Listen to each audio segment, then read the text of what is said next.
I'm Scott Stein, and back to school time is pretty much upon us, and we're entering the holidays, and you want to get a bargain, and you look in a circular and you see a laptop that's $199, and it sounds tempting. What is it? Well, it just might be a Chromebook, because Chromebooks running Google's Chrome OS are gaining in number, and a lot of people find them pretty useful for a pretty bare bones experience that's web-based and provides a lot of the stuff that a laptop might give you in a lower price point.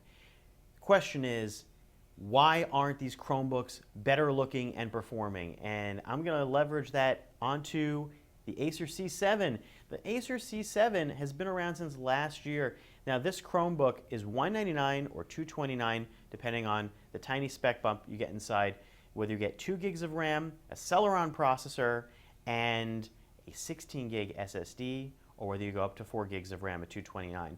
This model is the $229. Now keep in mind that's pretty much exactly the same price as the new Nexus 7, that little 7-inch Android tablet that's pretty slick.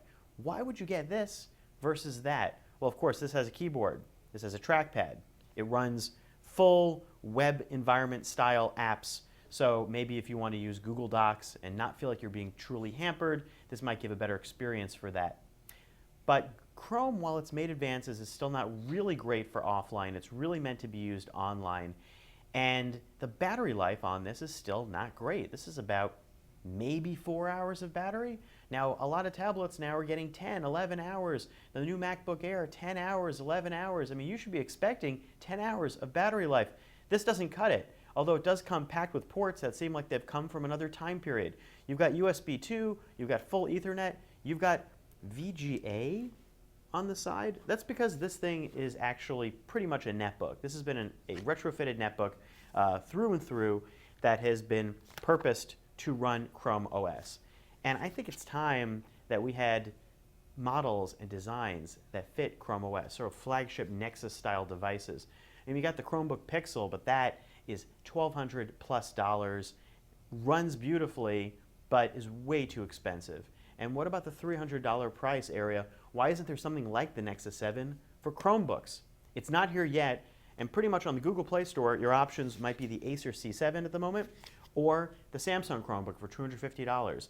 They're pretty similarly spec'd out. I might lean towards the Samsung one because the battery life might be a tiny bit better, and the design feels a little more comfortable. Because with this trackpad and keyboard, and kind of subpar display and speakers, you're not going to have a lot of fun using this unless you're just using it to write emails and documents. But if you really, really want a bare bones Chromebook, netbook type experience, I'm not going to hold you back. Go for it. Just be forewarned. I'm Scott Stein, and that's a look at the Acer C7 once again with 16 gig SSD. Last year we looked at the one with a 320 gig hard drive. Happy shopping.